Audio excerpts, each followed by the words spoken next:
Fala pessoal, sejam muito bem-vindos a mais um Analytics aqui na BMC News, o nosso programa semanal comigo e com o Mr. Bo Williams, né, nesse projeto único, exclusivo no país, né, talvez no mundo, né, poucas pessoas no mundo, acho que tem essa capacidade técnica como o Mr. Bo Williams tem, e acho que também é algo muito, muito exclusivo, pessoal. Então, aproveitem, né, esse encontro semanal, que realmente é para poucos, né, Bo? Seja muito bem-vindo, Bo. Como é que foi a semana, Obrigado, final de semana? Marco. Tudo tranquilo? Tudo certo? Tudo tranquilo, tranquilaço. Assim, sempre, no final de semana a gente está descansando, a menos que no mercado de criptoativos, que é 24 horas, então tem que acompanhar de vez em quando, né? Mas foi muito bom. Assim, o projeto do sítio está andando bem. E aí é sempre bom voltar. E aí começa a semana. E aqui nosso programa, né? Terça-feira à noite é sempre muito divertido. Com certeza. Eu tô entrando aqui no YouTube, pessoal que está no YouTube, mandem suas perguntas, né, aqui pelo chat. Eu tô só esperando aqui carregar o YouTube. Mas o Mr. Bo, como é que tá esse mercado aí de criptoativos aí? O Elon Musk está dando trabalho? Como é que você está acompanhando aí? Não, na verdade, a gente já percebeu quase 2 semanas atrás que Bitcoin estava cansado, o mercado estava realizando, que a gente poderia ter uma realização de volta para 38 mil, 42 mil dólares, e aí não fez outro, né? Fez um da 3 para baixo, e agora está chegando no ponto de novas compras. E até então a gente percebeu outros projetos, enquanto o Bitcoin caía, que estavam indo para a Lua. Então, a gente pulou em cima também e acabamos ganhando dinheiro mesmo na queda dos criptoativos. Agora, Marco, eu acho que a gente vai ter mais uma onda muito forte, uma onda explosiva em vários criptoativos, começando quando o Bitcoin volta a subir. Então, a gente está só assim, pacientemente esperando esse virado para cima para entrar mais uma vez. Maravilha, Muito bom. vamos acompanhar. Bo, já a gente fala sobre criptoativos, né? Mas antes, pessoal, não esqueçam de deixar o like aqui, ó, no vídeo. E também, bom, um dos principais temas que eu queria conversar com você hoje, que até o tema que eu deixei aqui na manchete, é o nosso querido e amigo Ibovespa, né? Chegando nesse patamar aí.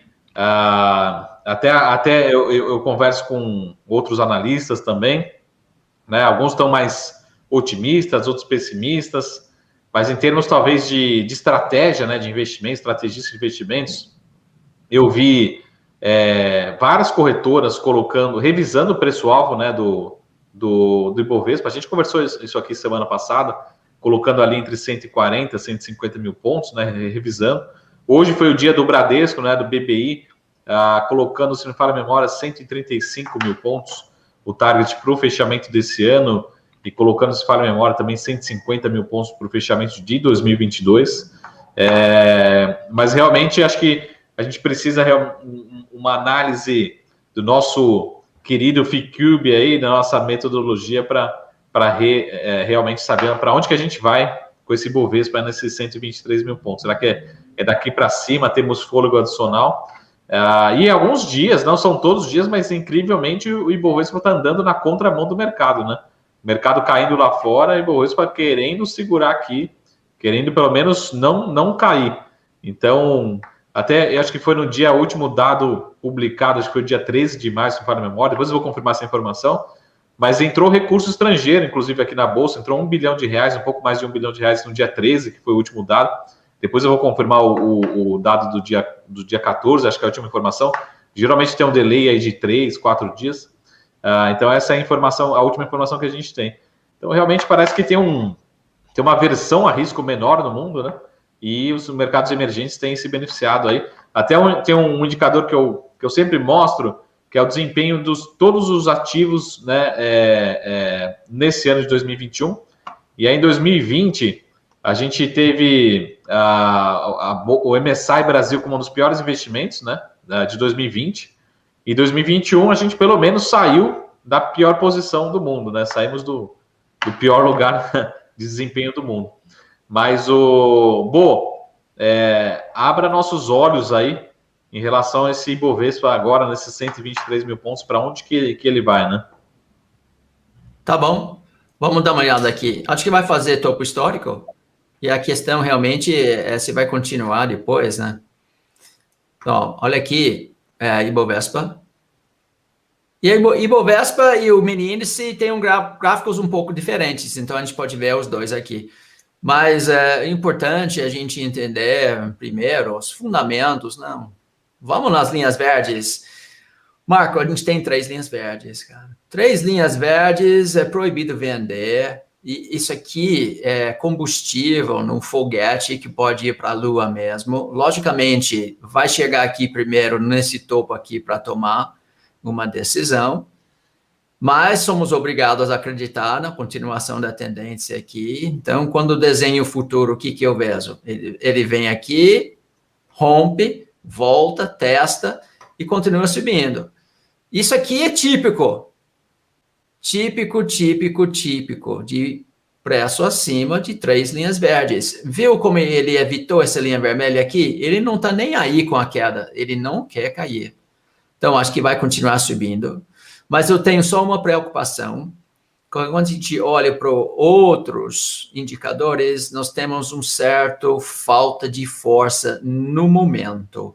Como é que eu consigo ver isso? Essa linha vermelha e essa linha azul estão andando juntos. E aí isso significa falta de força. Quer dizer, o preço vai ficar, o mercado está bastante tímido quando chega aqui para testar esse topo anterior. E, logicamente, Marco, vai ter um lugar importante de tomada de decisão no terceiro esse topo aqui. É lógico, isso é um dos fundamentos de análise técnica. Chega no ponto isolado no passado e vê se vai conseguir romper ou não, que lá atrás os vendedores entraram com força ali. E confesso que eu não gosto que essas linhas estão andando juntos aqui, porque isso é espécie precursor para uma onda terminal. E se a gente tiver uma onda terminal, é possível o preço começar a voltar a cair. Isso é total especulação. O que a gente sabe no momento? O preço está subindo e nossa presunção, nossa... cara, não sei qual a palavra, hein? We understand, we presume, né, que o preço vai simplesmente continuar subindo quando ele está subindo. Então, vamos lá, Marco, para testar esse topo anterior e romper esse topo histórico e depois observar para ver o que o preço vai fazer. Se ele quiser, ele estoura para cima. Se ele quiser, ele despenca. Eu não sei. Mas eu só sei que ele está subindo bem. E somos obrigados a acreditar que quando o preço está subindo, vai simplesmente continuar subindo. E eu não vejo nenhum problema aqui, cara. Eu não vejo nada no gráfico sugerindo dificuldades mesmo se ele fizer algumas realizações normais ao longo do tempo. Não, a grande questão, Marco, agora, qual é o alvo, né? Então, vamos ver algumas projeções aqui no Ficube. Quais são os alvos aqui? O primeiro, esse azul, é um fractal grande, mas ele está no 135 mil. Se ele passar 35 mil, ele abre portas para 140 mil, 150 mil, 160 mil. Vamos só ter que observar caso ele chegar aqui. Então, eu vou dizer aqui, nesse momento, Marco, 135. Esse é o alvo que eu tenho aqui. Eu acho bem razoável. Outra coisa que a gente pode fazer é uma projeção da onda 3 do gráfico semanal. Então, eu vou para um gráfico simples, como essa aqui, e ver, depois da nossa realização, qual seria o alvo, então, dessas operações. Vamos na projeção de Fibonacci, chamando esse aqui onda 1, esse aqui onda 2. Primeiro alvo, já passamos, então vamos por 100%, e 100% é 144 no gráfico semanal. Depois tem 165 ainda aqui em cima. Dá para chegar lá? Tudo é possível. vamos simplesmente acompanhar.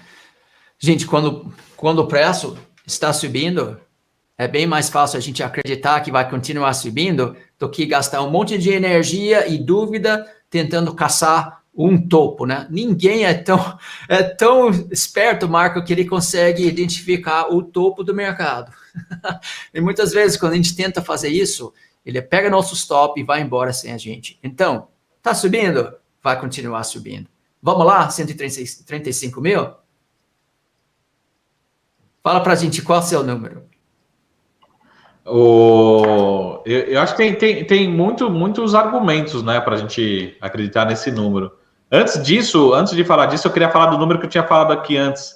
A gente tem eu tinha falado do dia 13, né? Saíram hoje os dados do dia 14 de maio. No dia 14 de maio, entrou aqui na B3 1,163 bilhão de reais, né? 1 bilhão 163 milhões de reais, né? De investidores estrangeiros. Então é engraçado que dia 13 já tinha entrado 1 bilhão, entrou mais 1 bilhão no dia 14. E é engraçado como os estrangeiros estão entrando, ninguém está falando muito disso, né? Eles estão começando a comprar. Brasil, a gente, lógico, precisa olhar também para outros mercados emergentes, mas eles estão voltando aí. No mês de maio, a gente tem uma entrada já totalizando 6,5 bilhões de reais, 6,5 bi de reais. E no ano, o fluxo é positivo em 25,7 bilhões. Lembrando que esse número, ele é entradas e saídas, tá? Então, é o mercado à vista, que não tem IPOs, não tem... É o mercado à vista, o dia a dia, né? O mercado secundário. Então, tá tendo entrada, tá entrando umas entradas boas aí. O que eu falo assim, a gente precisa não só ter o potencial de chegar em 130, 140 mil pontos, mas a gente precisa também ter argumentos para acreditar que a gente pode chegar lá, ou pode chegar lá mais rápido, né? E talvez esse seja um dos argumentos, né? A gente tem aqui o estrangeiro entrando, né, recentemente. Isso pode ser uma boa notícia, olhando para esses últimos argumentos, esses últimos dados, né? Dólar voltando um pouco, a bolsa rompendo esse 123. Eu estou gostando, acho que tem potencial, porque se a gente olhar isoladamente case por case, ação por ação do índice, um dos maiores setores, né, da bolsa continua sendo bancos. E a gente acreditar que bancos têm aí 10% de upside, que é um cenário extremamente conservador, a gente praticamente já chegaria em 130, 135 mil pontos, né? 10, 15% de upside para os bancos, eu acho que é bem conservador acreditar nesse número. Alguns analistas falam que os bancos, em média, podem ter 30% de upside. Então, é isso que acaba ditando, né, o potencial de valorização do próprio Ibovespa. São aquelas ações que têm maior peso e bancos é um setor que tem muito peso. Olhar para outros setores, até a gente tem acompanhado muito bem, commodities está vindo muito bem, tem um peso muito grande. É difícil acreditar assim, a Vale tem 2% de upside? Não, a Vale tem no mínimo mais 30%, 40% de upside. Então, tudo isso você vai jogando na conta, e aí pro Ibovespa, se você for Ibovespa, 135 mil pontos, mesmo assim, parece ser conservador, né? Se a gente olhar isoladamente por ativo e dar o peso para eles, esses 135 mil realmente parece ser conservador, né? Então, eu acho que, e de novo, somando com esse argumento que o brasileiro não para de comprar bolsa, e aí vem um estrangeiro e começa a comprar um pouquinho de bolsa, a gente não tem mais tanta venda assim, né? A gente pode ter uma escassez de vendedores, né? A gente pode realmente ir para lá, talvez mais cedo do que a gente imagina, né? Isso eu estou olhando para as ações individualmente e para os números aqui que a gente tem recentemente, né? É lógico que no Brasil tudo é possível, né? O S&P 500 também está passando por um momento específico, a tecnologia está um pouco mais volátil, mas temos bons argumentos para acreditar que realmente 135 mil pontos, eu acho que é um target ainda bastante conservador para o Ibovespa. Bastante conservador. Tá subindo, vamos continuar. Eu não vejo gráfico, danos no gráfico, mas ele está assim, com pé no freio. Pé no freio não é assim, a minha condição favorita, mas eu entendo que subir a 50 km por hora não é tão bom quanto subir a 100 km por hora, mas ainda está subindo, né? Então, vamos acreditar. Vamos acreditar. É isso aí. O Juliano está aqui no chat. falando que pouca gente comenta, então vou só para reforçar esse número, pessoal. O último dado que saiu, última informação de hoje, foi referente ao último dia 14 de maio, tá? Dia 14 de maio entrou 1,163 bilhão de reais. 1 bilhão de reais, um pouco mais de 1 bilhão de reais, num dia só, líquido, né? Entre compras e vendas. No mês soma 6,5 bilhões e no ano saldo positivo também de 25,7 bilhões de reais de saldo estrangeiro, tá bom? Esses são os números aqui de entrada de recursos estrangeiros. O Bo, bastante gente aqui no chat pedindo o Helder aqui, como foi o curso hoje, Marco? Eu não sei se é uma brincadeira, mas o pessoal falando aqui no chat que hoje a gente não pode também deixar de comentar as criptomoedas, né? Acho que principalmente o Bitcoin. Mas se você quiser escolher, fique à vontade também, Bitcoin e uma moeda também, eu acho que esteja na outra ponta, ou que esteja com uma outra tendência, né? O Bitcoin talvez esteja mais uma tendência um pouco mais volátil no curto prazo, né? Mas se você conseguir passar a sua visão do Bitcoin e outras criptomoedas agora, que tem bastante gente aqui no chat pedindo. Tranquilo. Vamos lá, então. Vamos dar uma olhada lá. Então, aqui é YouTube. Vamos no Bitcoin. BTC-USD, tá? Gráfico semanal. Aqui é um gráfico maravilhoso. Tá vendo essa linha vermelha? Muito acima da linha azul. Então, essa linha azul é forte. E nós não vamos imaginar o preço caindo abaixo dessa linha azul. Na casa de 38 mil pontos. E aí depois a gente percebe que ele pode voltar a subir. Muito, muito forte, 38 mil. A gente vai no gráfico diário também, vai perceber. Tem algumas análises um pouco mais avançadas que eu posso fazer aqui, que falo porque eu acho que 38 mil é o lugar. É o lugar. Depois anda de lado, depois começa a construir uma base e volta a subir. Aliás, eu vou te falar, eu vou lá mesmo. 120 minutos. Vou num modelo assim chamado Bull 1. Olha aqui, ó. Isso aqui é quando o Bitcoin começou a cair fortemente, né? 8 abaixo do 34, abaixo de 144, abaixo de 610. Chama-se LEC 610, proibido comprar. Aí tem alguns alvos aqui em cima. A gente vai lá nesse modelo aqui, Bull 1. E o bonito do Bull 1 é que ele está tudo automatizado para você. Então, olha só. Por exemplo, se tiver uma resistência azul aqui em cima, ele vai te falar o alvo. Ele falou aqui, ó, primeiro foi aí, foi lá e segurou. Você põe seu mouse aqui, ele fala, vai voltar para o azul. Foi. Olha aqui, Marco, a gente ganhou mais resistência, mais combustível na venda. E olha o que aconteceu. Primeiro alvo é aqui embaixo, nos 39.160. Aí tem outras linhas aqui, tá vendo essa linha vermelha aqui? O alvo dele também é a mesma coisa, 39.160. Então, Bitcoin vai fazer algo parecido com isso, acho eu. Ele vai vir aqui, aqui, aqui, aqui. Aí começa a aparecer suporte. Suporte 34 vai tentar mandar para cá. Não vai andar até ganhar suporte 72. Aí começa a andar de lado, suporte 72 apareceu. Olha os alvos aqui, Marco. Coloca aqui na laranja. Primeiro alvo, segundo alvo. E aí o preço vai fazer assim. Pum! E isso vai acontecer perto de 38, 37, 38 mil dólares, tá? Então bastante promissor em relação disso. Nós temos um prisma baseado em criptoativos e a gente vai classificando aqui de mais forte a que o mais fraco, tá?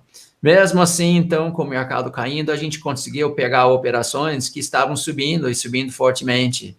Por exemplo, se você pega aqui algo que tem 777, está bastante forte. Então, a AVE está forte, a VAX subindo, ele está prestes de fazer algo parecido com isso. Matic, cadê o Matic? Matic é a maior posição que eu tenho nesse momento. Cadê? aqui. Olha esse gráfico, Marco. 1, 2, 3 e... Que coisa bonita. Muito bonito aqui esse gráfico.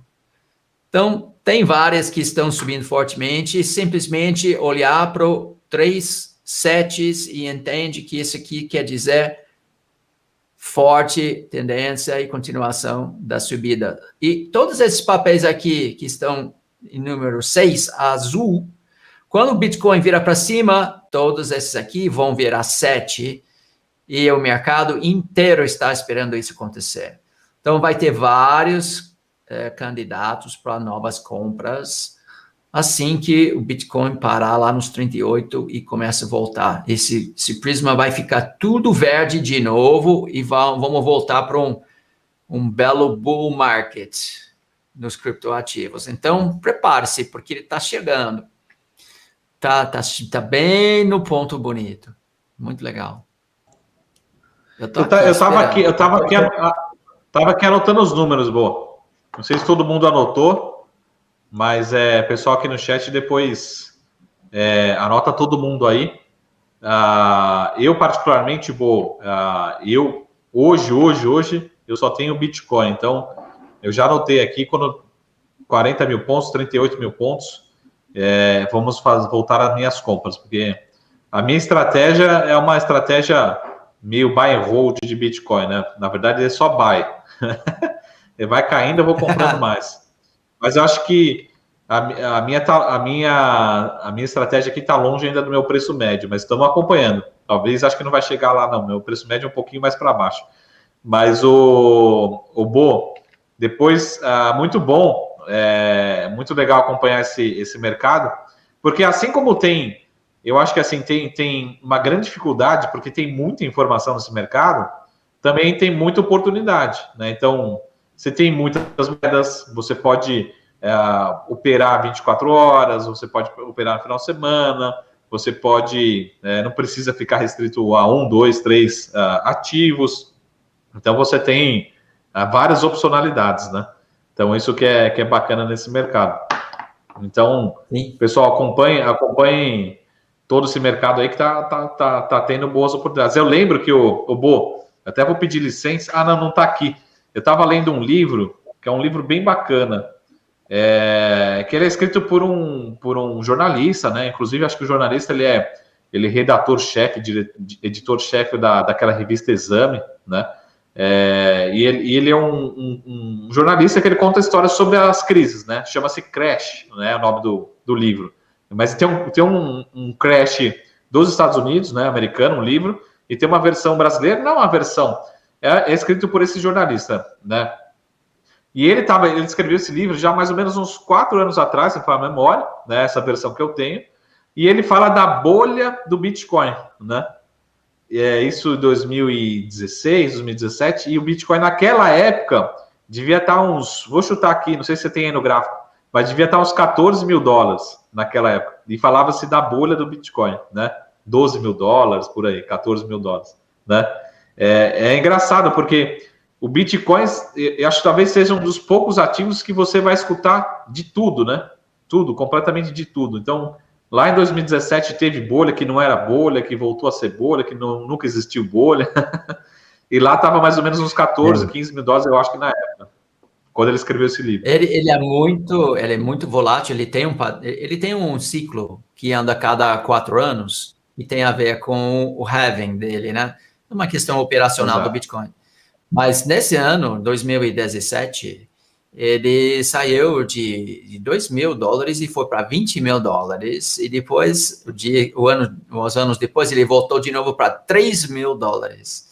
Então, foi muito impressionante isso aqui. A gente acabou de passar por um novo halving aqui recentemente também. E aí, esse bolha que aconteceu em 2017, muitas pessoas acham que ainda é para aparecer em 2021. Que a gente só agora está no início, que a gente poderia subir por um fator de 5, 6, 10 vezes. Então, tem vários alvos lá no alto, né? Tem alvos de 150 mil dólares, 250 mil dólares, 450 mil dólares, tem vários alvos. E, assim, precisa acompanhar, porque o bicho é bem volátil, né? Eu me lembro, se eu só comecei a operar criptoativos em outubro do ano passado, 2020. Então faz uns 6 meses mais ou menos. Um pouco mais. Cara, primeira vez que eu vi Bitcoin cair 30% em 2 dias, eu fiquei assim, uou! Nunca vi uma volatilidade tão forte. Só que, tinha que lembrar, ele tinha subido também um fator de 3 ou 4, né? Ele estava 400% e voltou 30%. Então, é o tipo de volatilidade que oferece muita oportunidade, mas também tem que saber o que está fazendo, porque não se pode se machucar. Se seu lado psicológico não está lá alinhado e se a questão de gerenciamento de risco não for bastante robusto, quem começa a aventurar nesse mercado pode se machucar. Então, vamos estudar, vamos pé no chão, vamos grão, vamos fazer buy and hold, vamos seguir o marco cada vez que o Bitcoin faz uma realização e comprar mais. Buy e buy, não tem sell, não tem nada, assim, só buy. Como eu sempre digo, por enquanto está funcionando, né? Mesmo esses drawdowns, né? Nessas quedas, é uma estratégia que funciona. E assim, funciona para criptoativo, mas também funciona para ações, né? Imagine que, vou pegar um exemplo bem simples, né? A gente completou aí agora os 4 anos do Joesley Day, não sei se todo mundo lembra desse dia, né? O Ibovespa chegou a bater um circuit break, né? Aquela possibilidade do presidente cair, enfim.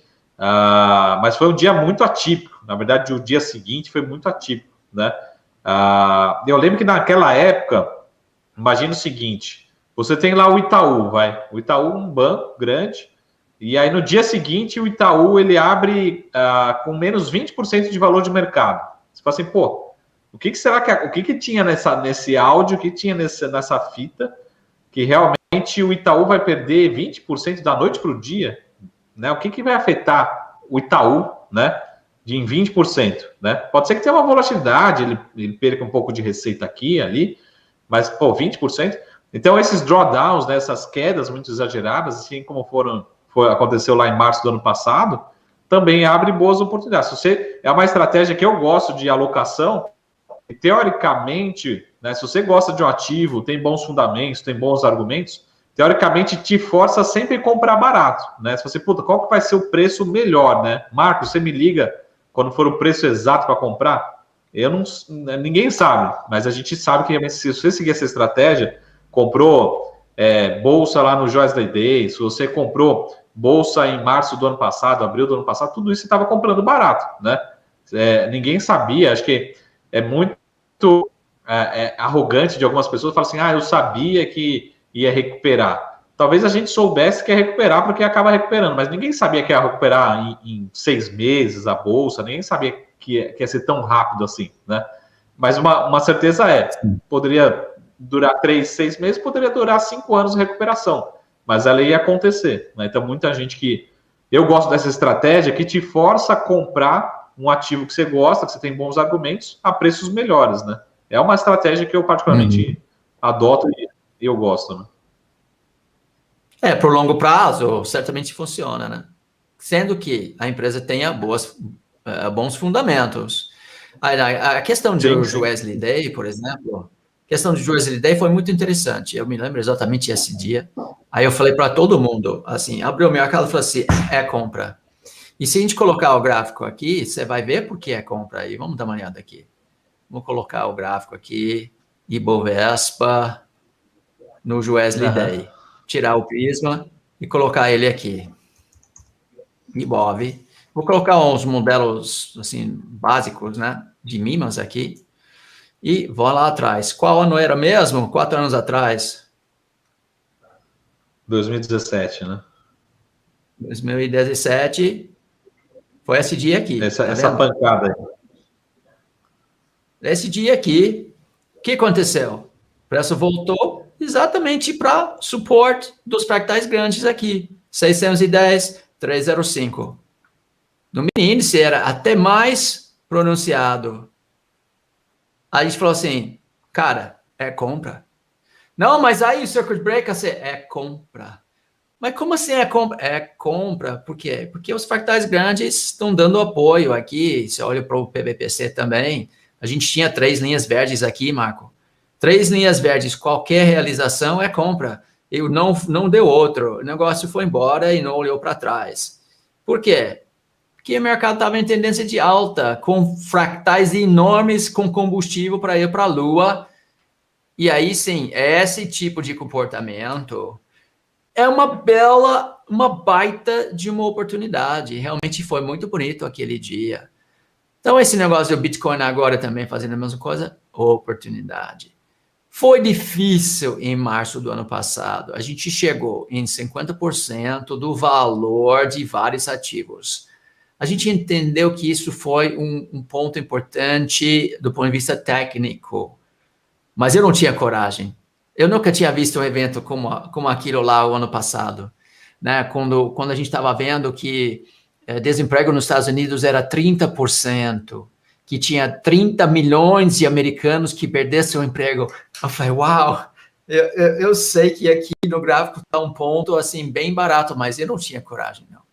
A gente estava com notícias de Covid todos os dias, muita ansiedade. Então, eu pessoalmente não aproveitei essa queda do ano passado.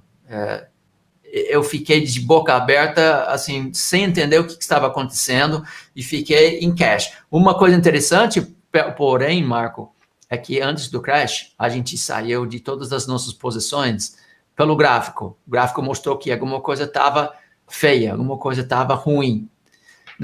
Com aquela história que o Fernando Góes sempre conta, de quando ele saiu das posições, o Didi Aguiar fala também, antes do 9/11, que o gráfico falou assim, cara, alguma coisa vai acontecer, e estava todo mundo zerando posições, etc., e não deu outra.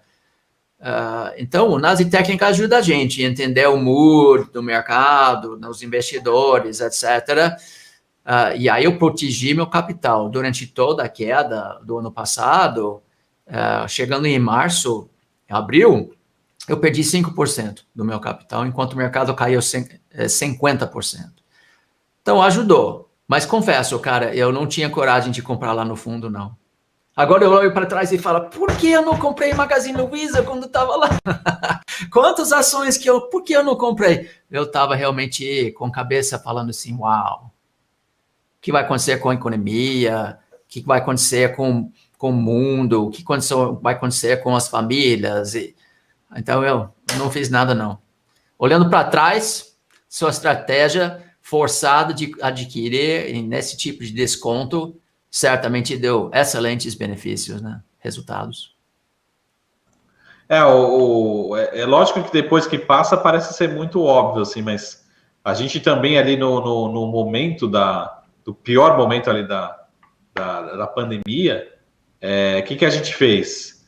A gente perdeu dinheiro, a gente também, lógico que acho que ninguém, aqui no Brasil também a gente não esperava o tamanho do impacto, tanto na economia como na Bolsa, né?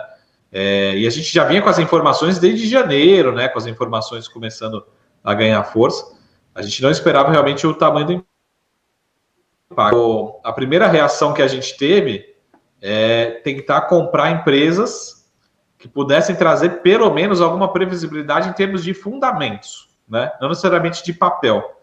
Porque a gente falava assim, se a gente tem uma empresa aqui que eu tenho previsibilidade da receita dela, em algum momento o mercado a receita está aqui, né? Aí o papel veio para baixo, depois ele vai corrigir para a receita dela. Então ele vai voltar. Então, um exemplo aqui que a gente sempre gosta de citar, a Cinca, né? Cinca é uma empresa de tecnologia. Só que os contratos são... A empresa, quase 90% de toda a receita é receita que a gente diz de aluguel, mas é um serviço que ela contrata por 5 anos, né, o cliente. São contratos de longuíssimo prazo. E ele falou, esse tipo de empresa, a receita vai ser 100, né? A chance do ano que vem ser 105, ou 100, ou 99, é muito grande. Não vai ter uma queda muito forte. É esse tipo de empresa que a gente buscou. A Taesa, a Sinqia. Então, a gente não sabia, de certa forma, quando ia se recuperar. Mas o primeiro movimento que a gente fez, demorou um pouquinho para fazer, mas precisamos ter empresas que me tragam previsibilidade em receita e depois no papel, consequentemente, mas a primeira em receita, né, em fluxo de caixa. Eu falo, uma hora isso ajusta, né? Mas realmente são momentos de muito aprendizado, né? E acho que o investidor de bolsa, o grande aprendizado que eu sempre falo, assim, Marco, amanhã, por exemplo, vai sair, vou chutar aqui, a ata do Fed. Pô, Marcos, você acha que eu espero a ata do Fed? Né? O que você acha que vai sair? Né? Eu vou deixar para a semana que vem, porque semana que vem sai a confiança do consumidor. Pessoal, investidor de bolsa está sempre na bolsa, né? Sempre, sempre. A única coisa é que você vai modelando o seu portfólio, você vai aumentando posição, você vai mudando a estratégia, fica um pouco mais agressivo, um pouco mais conservador. Mas dinheiro de bolsa tem que estar na bolsa, né? Veio até eu lembro lá do Joesley Day, eu estava lá na XP, e aí um dos meus clientes, né, eu precisava passar a estratégia para os meus clientes. E um dos meus clientes eram os assessores, então eu tinha lá mais ou menos, sei lá, 8 mil assessores para passar o recado, para falar assim, o que aconteceu e o que a gente vai fazer, né? E aí simplesmente a gente falou, pessoal, vai acontecer isso, isso, isso, falamos lá, sei lá, era 5:30 da manhã, falamos, pessoal, vai acontecer isso, isso, isso, vai acontecer, não dá tempo de fazer muita coisa, e a melhor coisa para fazer é não fazer absolutamente nada, né? Então, foi muito difícil esse dia, a gente viu, né, patrimônios caindo 20% de uma vez só que provavelmente quem não fez nada naquele dia, poucas semanas depois, recuperou grande parte ou quase a totalidade do que tinha caído. Então, eu falo assim que às vezes no momento de pânico, a melhor decisão é não tomar decisão, né? Então, às vezes não toma decisão nesse momento. Talvez seja a pior decisão possível, né? E é isso que a gente tentou passar. É lógico que a gente foi acalmando os assessores ao longo do dia, conversando, fazendo call, reunião, mas é uma decisão bem difícil, né? Mas é isso que eu queria falar para você. Pessoal, só para passar uma informação que acabou de sair, informação, fato relevante, a Ultrapar confirmando, né? Já tinha vazado a informação, as ações já tinham precificado hoje, mas a Ultrapar confirmando aqui o contrato para vender a Extrafarma para Pague Menos por 700 milhões de reais, tá? Para quem acompanhou hoje, Pague Menos voou, né, Bo? Mas deixa eu só ver se tem mais algum ativo aqui, ó, que o pessoal tinha perguntado. E aí a gente já passa aqui para a gente falar. Beleza, pessoal? Manda os papéis aqui e a gente dá uma analisada aqui para vocês. Tem mais alguma sugestão de papel aqui? Manda para a gente e a gente dá uma analisada. Tinha alguém perguntando aqui, mas eu vou aproveitar e fazer uma consultoria, Bo. Se você puder também falar um pouco para a gente sobre Bolsa Americana, acho que principalmente Nasdaq, né? Nasdaq está um pouco mais volátil. Como é que você está vendo aí a tecnologia aí lá fora? A tecnologia, ele normalmente lidera os movimentos mais importantes, né? Então, quando a gente vai começar a entrar num bull market, tecnologia lidera S&P ou Dow Jones. E ele está liderando, assim, uma pesada no freio, vamos dizer, nesse momento. Ele não está performando tão bem quanto o S&P e quanto o Dow Jones, né? A gente pode entrar aqui e dar uma olhada aqui nos Triple Qs, por exemplo. Essa semana eu estou dentro o Júnior, por favor, Júnior. Essa semana a gente está dentro de uma imersão aqui, então eu não estou acompanhando o mercado americano. Uhum. Aí, deu certo. Vou compartilhar. Vocês estão vendo minha tela aí agora? Vamos no QQQ. A gente está percebendo que ainda tem 3 linhas verdes, não é para se preocupar, mas tem uma coisa que preocupa mesmo, do jeito que eu gosto de explicar, não é do jeito convencional de análise técnica que você vai escutar por aí, tá? Marco, é o seguinte, a gente tem esse cara aqui, o nome dele é Gigante, é o Gigante Verde. Ele gosta de fazer festa, mas ele só faz festa quando ele tem gente grande, gente bonito dentro da casa dele.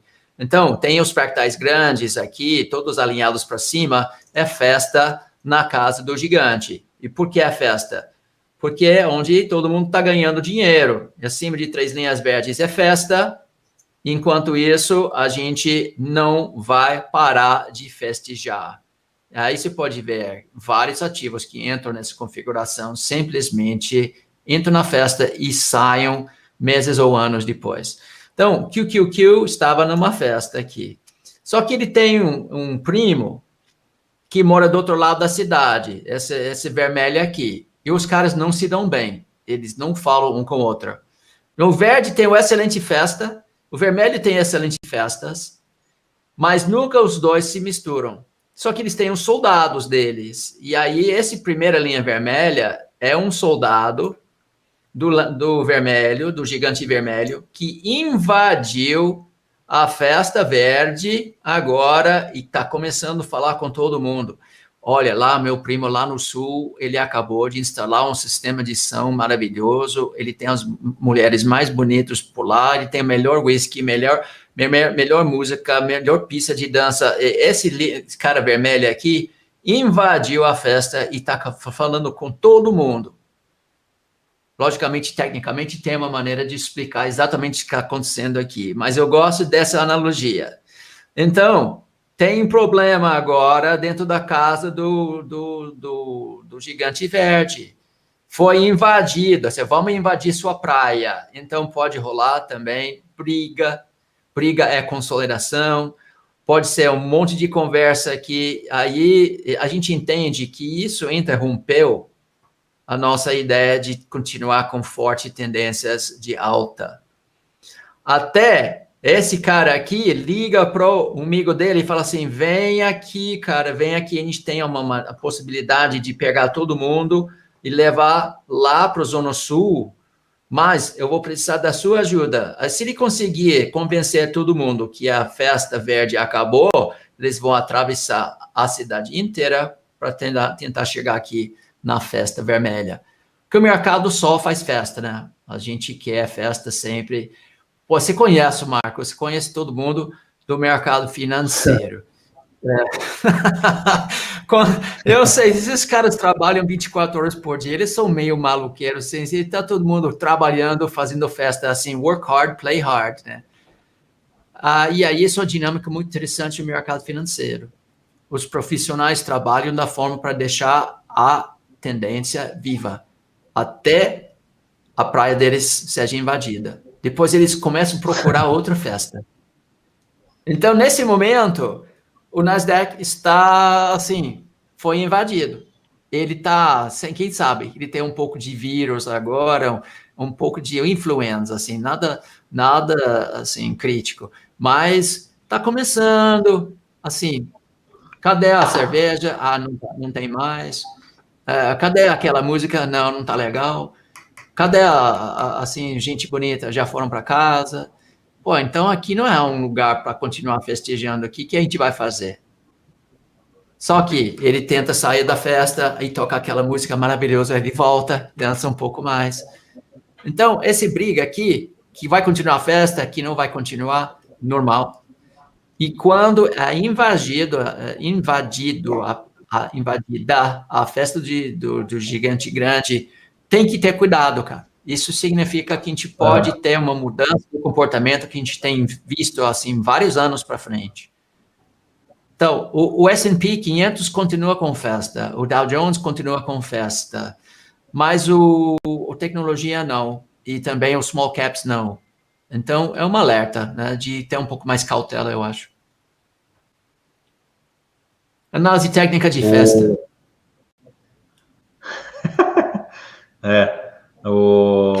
As festas legais, não as proibidas aí. O Juliano, só para aproveitar o mesmo assunto, o Juliano tinha pedido IVVB 11 aqui, só para ver a sua opinião. Só que, lembrando que o IVVB 11 aqui está sendo negociado aqui no Brasil, né? Então, ele tem um efeito cambial, tá? Então, eu não sei se você fica mais à vontade com o S&P 500, com o SPX, com o IVVB 11, mas só para atender a demanda do Juliano, mas só para passar uma informação aqui que acabou de ser publicado também, né, para quem também é cliente da XP, E acho que essa informação aqui também ela é pública. Mas o time lá de economia da XP acabou de aumentar a projeção do PIB do Brasil desse ano, né, de 3,2% para 4,1%. Isso é uma notícia muito, muito boa. Eu, particularmente, venho comentando nos últimos dias que as projeções estão muito atrasadas, né? O mercado está muito conservador com a projeção de PIB desse ano.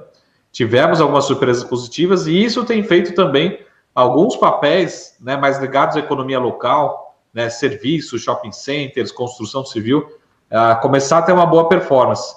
Então, pessoal, se eu fosse olhar para o segundo semestre, já começar a montar uma carteira para o segundo semestre, eu aumentaria, elevaria as posições voltadas à economia local, tá? Então, serviços, shoppings, até educação, construção civil, até mesmo o turismo, a gente está vendo aí CVC, Azul, companhias aéreas, tudo focado, né, em economia local. Acho que podemos ter surpresas positivas. Mas era só para interromper, boa. Agora pode ficar aí com a... vamos voltar aqui para o VVB11, para o SPX. Depois a gente volta aqui nesse assunto local. Tá bom. Aliás, todos os papéis que você mencionou agora têm gráficos muito interessantes. Então, realmente. IVVB11, que representa SP500 aqui, né, como ETF no Brasil. Depois a gente pode dar uma olhada também no próprio SPY, por exemplo, ou os Diamonds. Mas aqui você pode perceber que 3 linhas verdes, mesmo realizando, normalmente a primeira linha vermelha é um lugar bastante interessante de suporte. Então, linha vermelha, quando a gente pega uma linha vermelha, isso quer dizer que a gente pode começar a cair fortemente. Mas ninguém gosta de parar de festejar quando já está rolando uma festa muito bonita aqui. Então, foi invadido a festa. Mas aí, por enquanto, não há briga. Eu acho que se IVVB11 chega aqui nos 229 e certamente aqui nos 220, depois ele vai voltar para testar o topo anterior. Então, isso seria normal, né? Então, primeiro, 229, segundo, 220. A gente pode ver outros modelos aqui, outros indicadores. Isso aqui não é preocupante por enquanto, ainda tem suporte da linha azul aqui, da linha dourada, mas não pode cair muito mais do que isso. Eu acho que se fizer aqui, ainda tem um teste do topo para ver se vai conseguir chamar os compradores para voltar a subir, ou se vai fazer topo duplo ou uma onda 3 para baixo depois. Eu não gosto quando as linhas começam a andar juntos aqui. Isso quer dizer, tudo é possível, dá para fazer também algo para baixo nesse caso.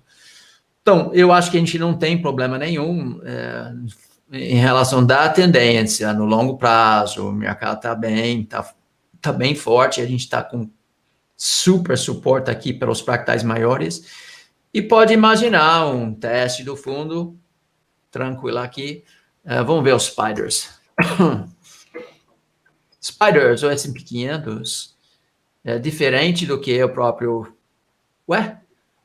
SPY. Cadê o meu gráfico? Aí! Olha, Marco, 3 linhas verdes. Olha uma coisa interessante aqui. Lembra, eu estava falando das festas? Esse aqui foi a festa que estava rolando antes do Covid. Todo mundo saiu da festa. E chegou e bateu na porta do gigante vermelho aqui. E ele falou assim, eu não posso fazer festa, porque está todo mundo fora da minha casa. Está todo mundo no trânsito. Não tem ninguém aqui na minha festa. Eu só faço festa com casa cheia e não tem ninguém aqui.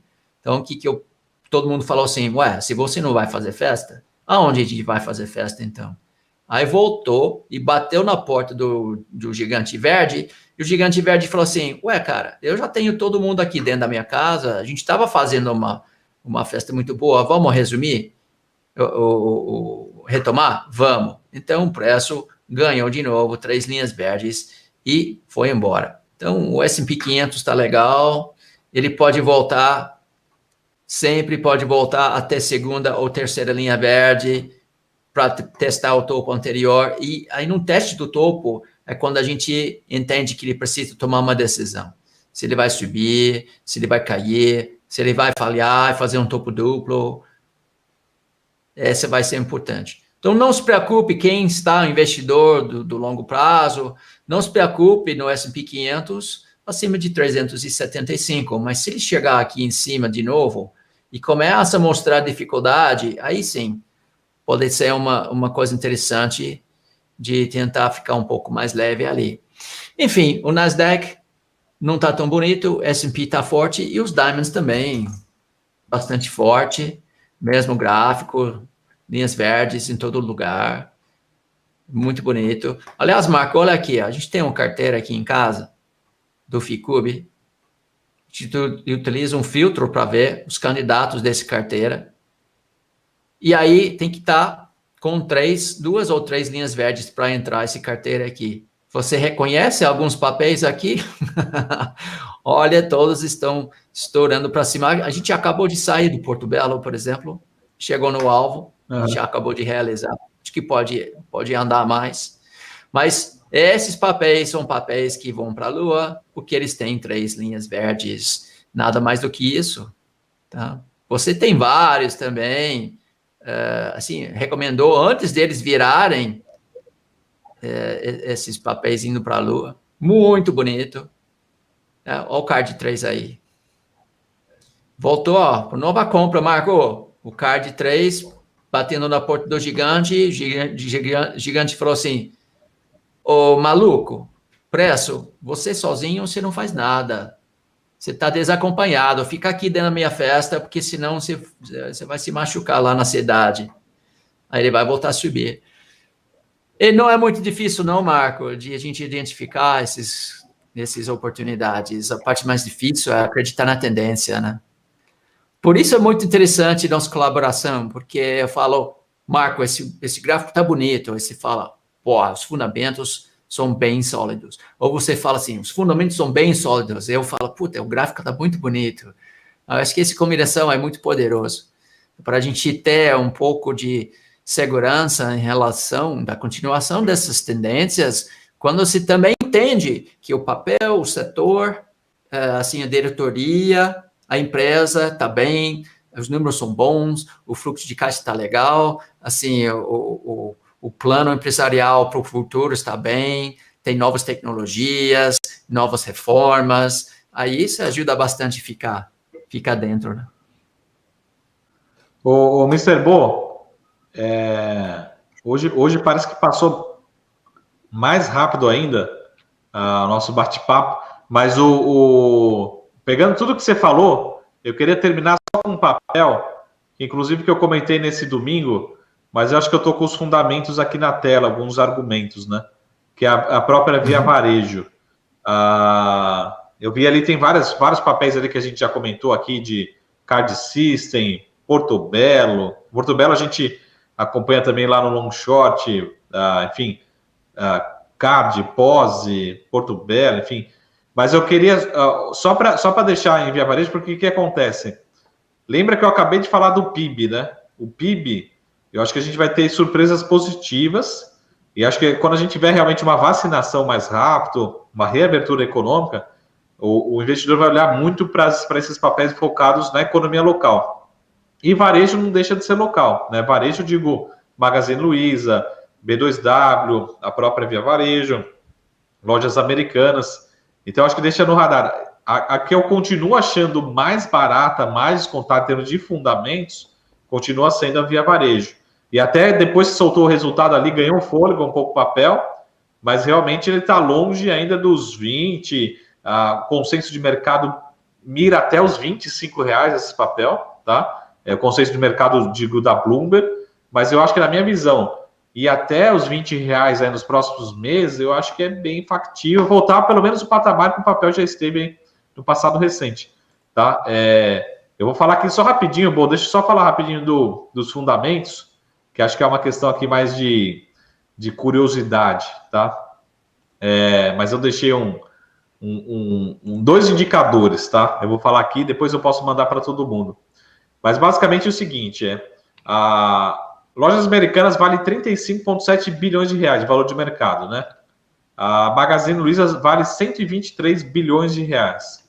e a Via Varejo vale 19 bilhões de reais. Você, pô, realmente, Via Varejo parece ser meio barato, né? Aí você fala assim, pô, vamos ver a receita, né? Lembra quem que é Lojas Americanas, Magazine Luiza e Via Varejo, né? Vamos ver a receita desse último período. A gente tem a receita da Lojas Americanas 5,2 bi de reais, a da Magazine Luiza 8,2 e da Via Varejo 7,5. Você fala assim, pô, lembrando, o valor de mercado da Magazine Luiza 123 e da Via Varejo 19,3. Só que a diferença de receita é de algumas centenas de milhões de reais. Você, pô, estranho, né? Vamos pegar o lucro líquido aqui, o lucro líquido, né, do DRE, do balanço ali mesmo, do resultado, tá? Sem fazer ajuste nada. Nesse trimestre agora, Lojas Americanas, Magazine Luiza, 258 milhões de reais e a Via Varejo 180 milhões de reais. É menor? É, mas não é tão distante assim, né? Vamos pegar um outro indicador, que acho que todo mundo conhece esse indicador, que chama-se cotação. É só pegar, é bem fácil de calcular. Pega a cotação, ou o valor de mercado, divide pelo valor patrimonial, né? O valor patrimonial. A Magazine Luiza é negociada 17 vezes, né? E a Via Varejo a 3,1. Então, uma negocia 17 vezes e a outra 3,1. Eles falam assim, pô, eu não sei se 17 vezes é certo ou errado, mas 3 vezes me parece estranho, né? Mas só para pegar um último indicador. A gente pega o valor de mercado, ou seja, o enterprise value, né? Ou seja, o valor da firma, e divide pelo GMV, né? Ou seja, todas as vendas transacionadas ali nas plataformas, né? Quando a gente pega esse valor, a Magazine Luiza é negociada a 2,39, ou seja, esse indicador é 2,39, é negociada a 2,39 vezes o valor aí da todas as transações, né? Só que a Via Varejo é negociada a 0,54, né? Se eu pegar outra empresa aqui, por exemplo, vamos pegar aqui B2W, 0,82. Então, a gente tem muitos argumentos para acreditar que realmente a Via Varejo é a mais barata do setor, né? É a melhor empresa, a mais eficiente? Não, ela tem uma lição de casa para fazer, né? Mas com certeza é a mais barata, né, do setor. Era só para fazer essa provocação. Boa. Interessante. Mas como é que ela está em relação dos ônus, assim, dívidas, etc.? Porque é surpreendente esses outros números. Quando a gente pega, por exemplo, esse indicador EV pelo GMV, né, pelo GMV, quando a gente pega o EV, a gente já está considerando o valor de mercado mais a dívida líquida da empresa. Então, você já tá entendendo que pode ser uma empresa endividada ou não, né? A Via Varejo tem uma estrutura de capital menos eficiente, por enquanto, quando a gente compara com outras empresas. Mas, por exemplo, se você fala, não, mas realmente eu estou comparando a empresa toda, todo o balanço, independente se ela tem dívida ou não, com a sua receita, com o seu resultado. Então, independente da estrutura de capital aqui, ela é negociada muito barato, né? Então, eu concordo com você. Esse é um dos pontos para a Via Varejo melhorar ainda, mas isso já está na conta. Já está na conta que ela é uma empresa que tem estrutura de capital diferente das outras, né? Mas esse indicador ele já contempla isso. Então, você está levando, teoricamente, a empresa toda, mas para um múltiplo muitas vezes mais baixo, né? Esse gráfico está muito bonito dela, assim, Via Varejo. Vamos colocar aí para dar uma olhada aqui. Tá bem bonito mesmo. Júnior. Aí, vou tomar uma aguinha aqui. Júnior. Aí, ó. Aqui, ó. A primeira coisa, Marco, que me chama a atenção aqui, e qualquer um pode fazer isso só olhando para o gráfico. Quando a gente tem um forte movimento, se o mercado realizar 50% a 60% do movimento anterior, de metade para 2/3 do movimento anterior, você sabe que ele chama a atenção dos novos compradores de ponto de vista de relação retorno-risco. Então, se eu pegar, por exemplo, um Fibonacci retração e colocar aqui no topo e trazer aqui para o fundo, você percebe que o preço chegou nos 62% de retração, é a própria média áurea. Isso é muito bom para começar a procurar sinais de construir base e voltar a subir. Muito bom mesmo, tá?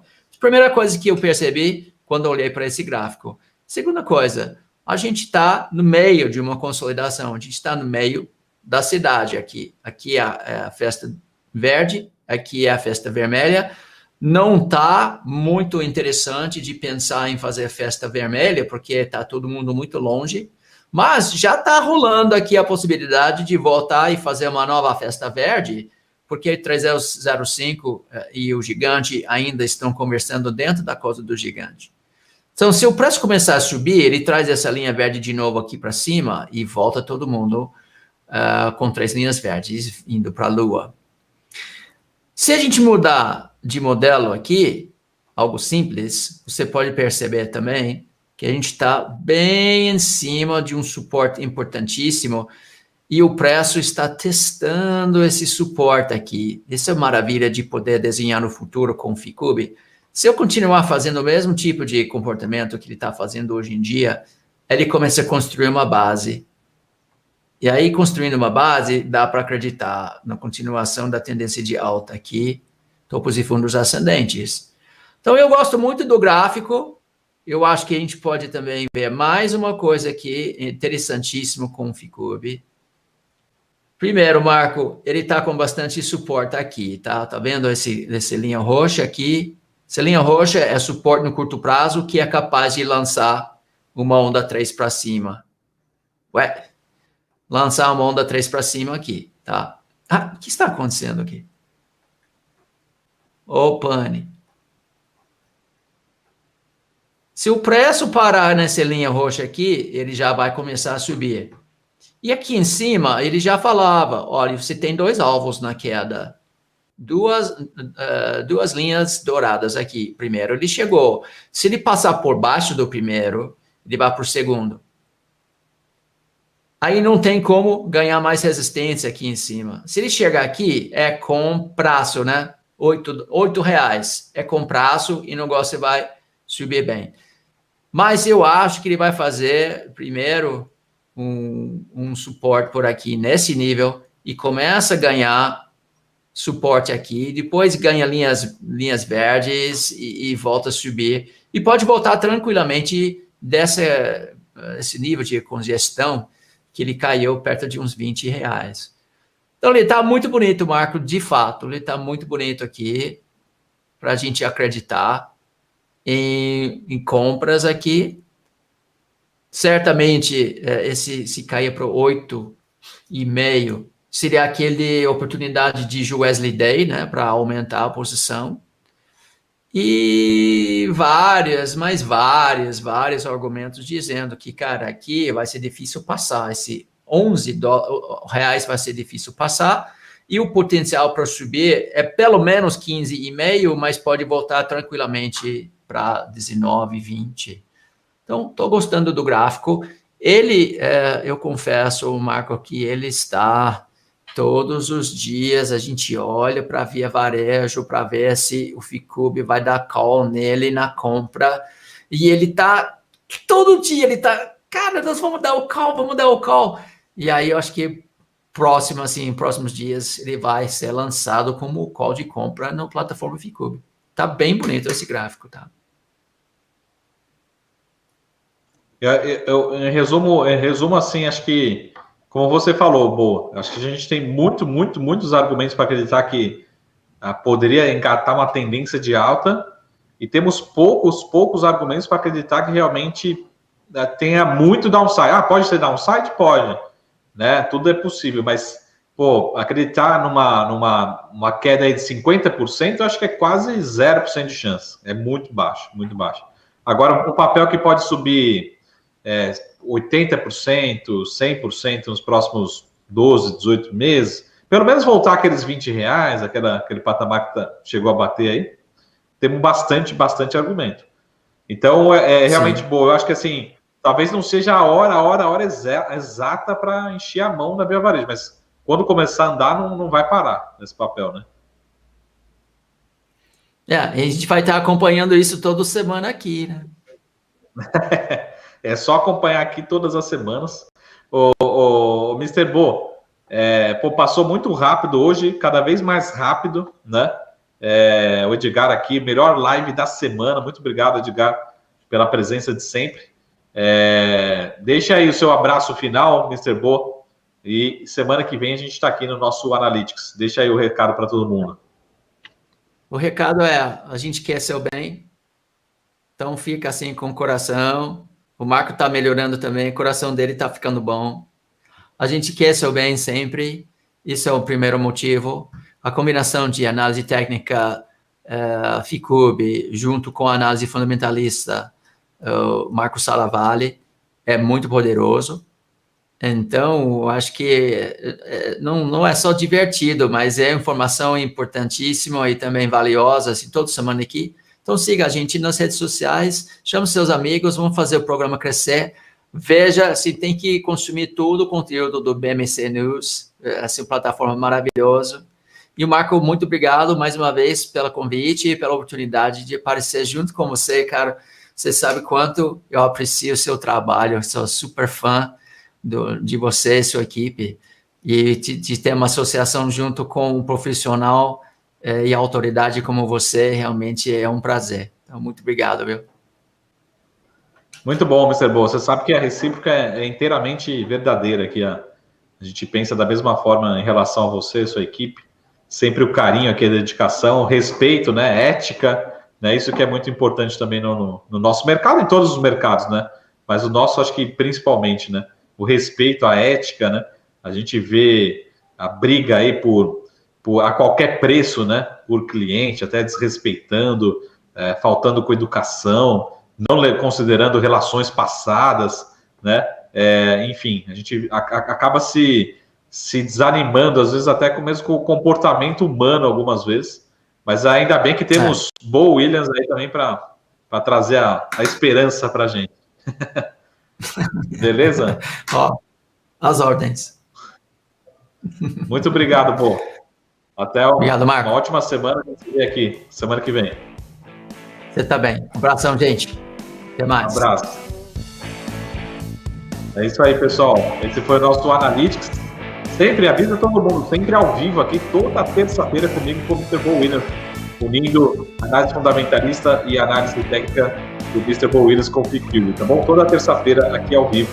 Depois você pode ver quantas vezes você quiser também na grade da BMC News. Analytics, toda terça-feira, 18 horas. Tenha uma ótima semana, pessoal. A gente se vê aqui semana que vem. Até mais. Tchau.